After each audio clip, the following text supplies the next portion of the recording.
Red Wagon Farms, and today we are inoculating soybeans. And the little kids are helping me. Look at Hazel, 50 pounds.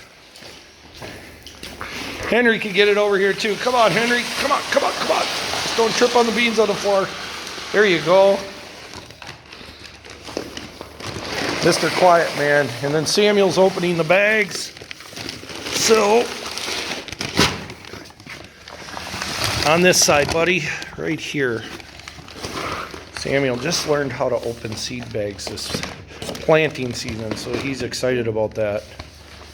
Sometimes I struggle with it more than the kids do. Good job. All right, so why do we inoculate soybeans? We inoculate soybeans to help the plant create nitrogen. A lot of people think if you just plant a bean plant, it creates nitrogen in the soil. That's not necessarily the case. It actually needs a combination of a legume with a Rhizobia bacteria. Sometimes your Rhizobia bacteria is naturally in the soil. A lot of times in agriculture, there's not enough of it, especially when you're on bad soil.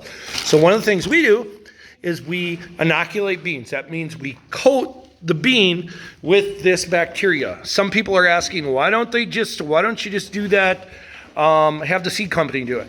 The bacteria, typically, this bacteria will die by the time the seed company does it. We get the seed. A matter of fact, we're trying to do this right before we plant. We run a batch, we go plant it. 12 to 24 hours is when we want to plant within. As soon as this is opened and exposed to oxygen, it starts dying. So when we're done, we try to seal it up, keep it in the dark. So I am going to show you how we do this. We are doing something completely unique here because we have really bad soil. So we have a liquid bacteria and we have a solid bacteria. We're going to take, all of these are pre-measured amounts, and the directions will be on the bacteria that you buy. And this is the allotted amount, the weight for the liquid bacteria. We're going to add this here.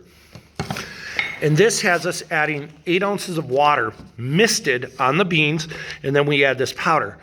We replaced about 2 ounces of that with this liquid bacteria, and then we're going to add the other 6 in water, which is approximately right here. When you do this at home on your garden, here's a little trick. You put some beans in here, you blow up the bag, or actually then you would add the bacteria you need. You blow up the bag, and you shake it really well. And it works great. When you're a farmer, we got tons and tons of pallets of seed, thousands and thousands of pounds. This is the best way to do it, I believe, for the bulk if you don't have a special machine that does it. Some really large farmers have special machines. So, our special machine is a cement mixer. We're just going to take this cement mixer. We got the liquid bacteria.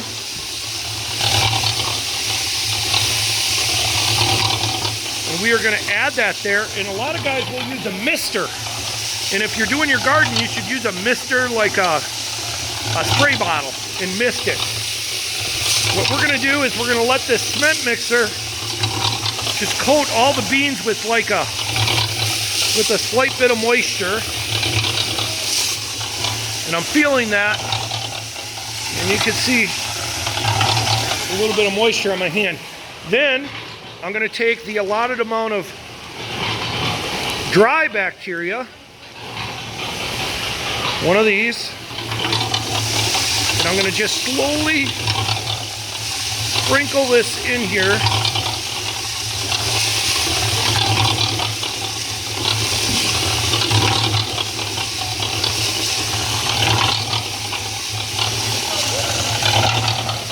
Then we're going to let this mix.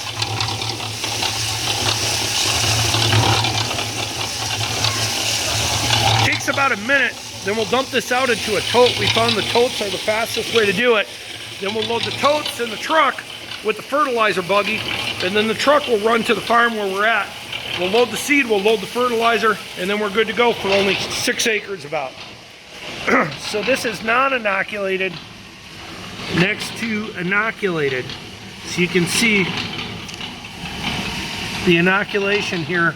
The liquid you can't see, but you can see how the liquid causes the dark to stick. One of the reasons we're double inoculating is we have really light soil, as you can see. This is sandy sand loam here soils, and it doesn't have a lot of natural bacteria in it. So we're using the liquid and the dry, which is somewhat of a new technique in agriculture, but we don't want to take the chance that the beans don't absorb nitrogen from the air and don't put them in the roots. It's just a couple $100 to do it, and it could mean a yield difference of $10,000 or $15,000 on the bottom line. So for a few $100s, we're going to gladly take the risk. Some other things to remember when you inoculate. If you inoculate and your pH is really off, it is probably not going to work. You're looking for a pH. I'm looking for a pH of 6.6 to like 7.1. So if you're running pHs of 6.2 and you're trying to inoculate, that bacteria doesn't really grow very well in acidity like that. So you need to be careful if you're thinking, oh, I'm inoculating stuff, and you're putting beans on fields that the pH is terrible, then that's a problem. This had 4 tons of lime applied to it over the last 2 years, so our pH is good, so it's got beans planted in it right now because of that. The other thing that's really important when you're growing soybeans, people think, oh, I'm inoculating it, so it's pulling nitrogen from the air. Great. Well, not so great yet. Most of our soils in the country right now are extremely short on sulfate. So what you're seeing here is sulfur, potash, potassium, and then you're seeing element sulfur, which is not sulfate. Sulfate is immediately available to the plant. This little green thing here, that's element sulfur that's going to release in about 60 days. So in August, that is going to release. So why is sulfur important? In the 80s, interestingly enough, we never needed to add sulfur to the fields, because before the EPA actually passed all their laws with smoke scrubbers and on the factories, we would naturally get sulfur in the rain and plants would grow better. Now farmers cannot grow anything unless if they apply sulfur. So it's kind of interesting. The EPA thought they were preventing pollution, but even on organic farms, if we don't add sulfur, we can't produce enough food. So now sulfur is mined, and we add it at the expense of about $25 per acre for all U.S. agriculture land. That's about what it costs to apply sulfur.